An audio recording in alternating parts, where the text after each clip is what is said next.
მოგესალმებით ძვირფას საზოგადოება. ჩვენ დღეს ვისაუბრებთ ადამიანის შემადგენელის შესახებ. არსებობს ორგვარი ვერსია. ერთი რომელიცაც ცხადდება, რომ ადამიანი არის სამშემადგენელიანი, ანუ სული, სამშვენივრელი და სხეულისაგან შემდგარი. მეორეს მიხედვით ადამიანი ორშემადგენელიანია, სულისა და სხეულისა. ესეთი განმარტება ეძლევა. ანუ ერთია ტრიხოტომია, მეორე დიხოტომია. ეხლა ჩვენთვის რას აქვს აქ მნიშვნელობა? რატო ვამახვილებთ ამაზე ყურადღებას?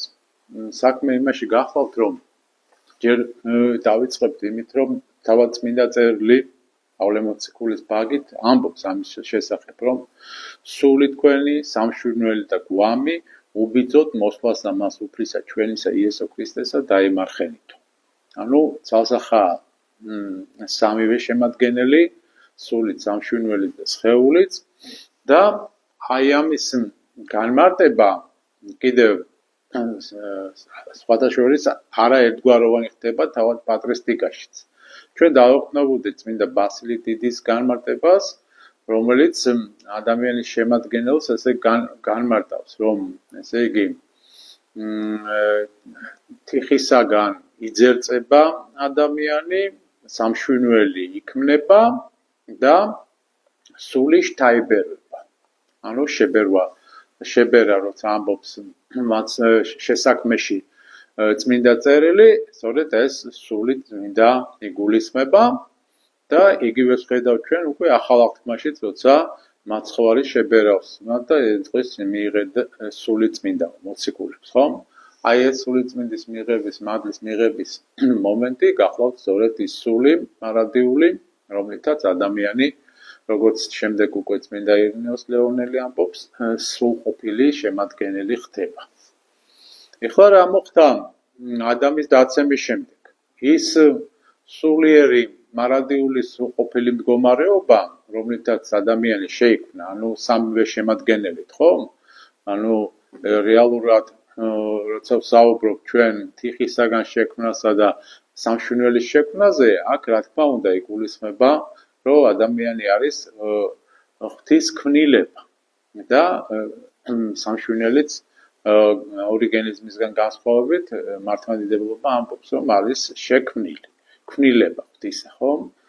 აქედან გამომდინარე, ადამიანის დაცემის შემდეგ ჩვენ დავინახეთ, რომ ის სული, მარადიული, სული წმინდისეული, რომელიც ადამიანის სულ ფასონად და სრულყოფილად იქნა შექმნილი, აი ეს მთავარი კომპონენტი ძველ აღთქმაში, ასე ვთქვათ, ძველ ადამიანში იკარგება, ხო? დაცემის შედეგად და ადამიანი რჩება თუ იყო ხატად და მსგავსად შექმნილი და მსგავსებაში სწორედ რომ სული, მარადიული სული და მადლი იგულისხმება, ანუ სული წმინდის მადლი, ხო?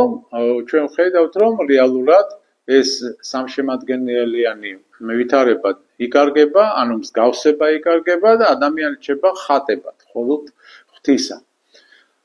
ნუ ხატებაზე როცა ვსაუბრობ, ჩვენ უნდა ვიგულისხმოთ, რომ ხატებად ღვთისად მიიჩნევა აბსოლუტურად ყველა ადამიანი, ვინც არის ხორცში, იმიტომ რომ სული წმინდის მადლისეული დამატება უკვე მოხდება ახალ ადამიანში, ანუ ქრისტეში, როცა ადამიანი ინათლება და ხდება მართლმადიდებელი ეკლესიის წევრი. სწორედ აქედან ისევ როგორც ასევე ამბობენ წმინდა მამები, განსაკუთრებულად ამის შესახებ საუბრობს ნეტარი ავგუსტინე, ჩვენ ვხედავთ, რომ ადამიანი კვლავ იბრუნებს იმ სრულყოფილ მდგომარეობას, რომელიც მან დაკარგა ადამის ცოდვის შედეგად.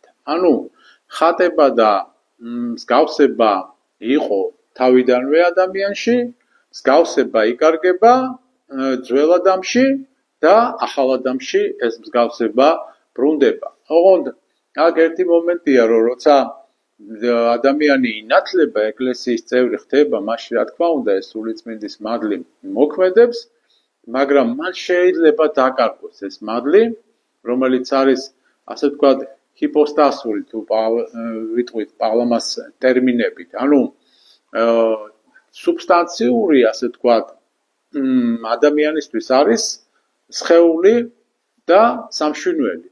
სამშვინველი არის მისი ესეთი უმაღლესი ფორმა, ასე ვთქვათ, გონებისა და ნების გამოხატულება სამშვინველით ხდება, მაგრამ მას აი ამ სამშვინველს ამდიდრებს სულიწმინდის მადლი, რომელიც მესამე, ასე ვთქვათ, შემადგენელად უნდა აუცილებლად მივიჩნიოთ ადამიანში. სხვაგვარად ეს სულიწმინდისეული რჩება მიღმა და ადამიანი რჩება მარტოოდენ აი ამ სამშვინველის ანაბარა. ანუ ადამიანს აქვს ეს არჩევანის უფლება, ნების გამოხატულება, აქვს გონება, მაგრამ ეს არც გონება და არც ნება არ არის ღმერთში გამოხატული.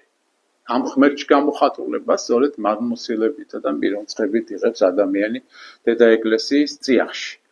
აი ეს მნიშვნელოვანი ფაქტორი დაკარგულია, როგორც გითხარით, ძველ ადამიანში და თანამედროვე მოდერნისტებიც სწორედ იმას ცდილობენ, რომ რაიმენაირად გაიგივონ ეს ორი ტერმინი, სამშემადგენლო ტრიხოტომია და დიხოტომია, თითქოს მათ შორის განსხვავება არ არსებობდეს და სინამდვილეში განსხვავება უაღრესად დიდია, იმიტომ რომ როგორც გითხარით, დიხოტომიაში, ანუ ორშემადგენელიანში გამოდის, რომ სამშვინველი ტვირთულობს იმ სულიერსაც, რომელიც სინამდვილეში სამშვინველს არ გააჩნია თავის თავად, თუ მასში, ესე იგი, ეს სულიწმინდის მადლის, ესე იგი, ნათლისღების მადლით არ იქნა შევსებული. ანუ სრულყოფილი ადამიანის სახე სწორედ სამშემადგენელიანია. სწორედ ეს სულიერი, ეს მადმოსილი და ეს არ არის ჩვენი მოგონილი, არამედ წმინდა მამების სწავლება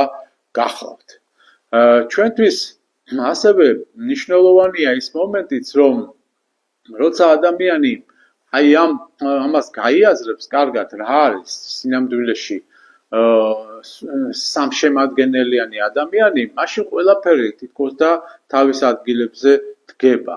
იმიტომ რომ ნახეთ, როცა ადამიანის აღორძინებაზე მიდის საუბარი, ხო, და ამბობენ, რომ აი ყველა ადამიანი ცხონდება. არის ორიგენისტული ესეთი თეზები, ხო? ამას იმეორებენ დღევანდელი ნეოორიგენისტები, იგივე მოდერნისტები. რას გულისხმობენ ამაში? გულისხმობენ იმას, რომ ადამიანი ის დაცემული ბუნებით, რომელითაც ის ხასიათდება პავლე მოციქულის მიერ, შემდეგ ნეტარმა ავგუსტინემ ამაზე უდიდესი შრომა გაწია და კართაგენის ავტორიტეტულ კრებაზე იქნა დადასტურებული, რომ ადამიანი თავისი ცოდვის მიერ მდგომარეობიდან გამომდინარე ვერანაირად ვერ მოახერხებს ცხონებას თუ არა ქრისტეს განკაცება. აი ეს მომენტი ამოღებულია მოდერნისტული თეზებიდან და კონცეფციებიდან ისეთნაირად, რომ თითქოს ადამიანს თავისი ბუნებიდან გამომდინარე თავის თვითუფლებრივად, ასე ვთქვათ, შეუძლია ცხონება. ეს არის ის სინერგიული კონცეფცია, რომელიც პელაგიანელებმა შემოიტანეს ეკლესიის წიაღში და სამწუხაროდ მისი ესეთი გამოვლინებები ასევე როგორც ორიგენიზმისა, ასევე დღესაც რაღაცნაირად ამოვიდა ზემოთ და რაღაც აქტუალურ პრობლემად იქცა თანამედროვე საღვთისმეტყველო სფეროში. ჩვენ კიდე ჩვენი მხრივ აუცილებლად გამარტავდით ამას ყველაფერს, იმიტომ რომ კარგად დავინახოთ, რომ ადამიანის ბუნება რეალურად დაცემულია და ძველ ადამიანში მისი ცხონება შეუძლებელი ხდება, იმიტომ რომ მან მესამე შემადგენელი დაკარგა და ხოლო სამშემადგენელიანი ის კვლავ ახალ ადამიანში ხდება. ანუ დედა ეკლესიის წიაღში დაბრუნების შედეგად. ამიტომ ყველანაირი საუბარი იმაზე, რომ ადამიანს შეუძლია ავტომატურად ცხონება და როდესაც მით უფრო საუბარი მიდის, რომ აი ჯოჯოხეთიდან ამოყვანის შესახებ თუ ვინ ამოიყვანა, ჩვენ აქაც აუცილებლად უნდა განსაზღვროთ შემდეგნაირად, რომ ძველ ადამიანშიც ცხოვრები ადამიანებში მხოლოდ იმაზეა საუბარი, ვინც აი ამ მესამე შემადგენელის, ანუ თვითონ მესიის მოლოდინში იმყოფებოდნენ, ანუ ქრისტესაგანი მადლის მიღების სისავსეს ელოდებოდნენ, რომელიც მათ რეალურად არ ჰქონდათ ძველ აღთქმაში, ხომ? რატო არ ჰქონდათ? იმიტომ რომ დაკარგეს ეს ყველაფერი და მხოლოდ ქრისტეს განკაცების შედეგად შესაძლებელი გახდა ადამიანის აღორძინება, ანუ სრულფასოვანი სახის მიღება. ეს არის ძალიან მნიშვნელოვანი თანამედროვე ანთროპოლოგიასა და სოტერიოლოგიაში, იმიტომ რომ ცხონება აი ამის გათვალისწინების გარეშე რეალურად ძალიან ბუნდოვანი ხდება თვითონ კონცეფციები და აი ეს ბუნდოვანება კიდე აი ამ ღრიე წყალში თევზის ჭერა ეს უკვე რა თქმა უნდა მოდერნისტების ხელწერა გახლავთ მათ ჭირდებათ ეს ქაოსი ბუნდოვანება ორაზროვნება როცა ადამიანი არასრულფასოვნად არის ჩამოყალიბებული სული სამშვინველი და სხეულით არამედ გაუგებარია ეს სამშვინველი რას წარმოადგენს რეალურად როგორა ათქლეფილი მასში სულიერი სად არის სულიერი და სად არის ფიზიკური და სად არის ადამიანის სუბსტანცია როგორც ქმნილებისა და სად არის ის მადმოსილი რომელიც ადამიანს ემატება, მაგრამ ეს დამატება ამაზე გავამახვილოთ კიდე ყურადღება, რომ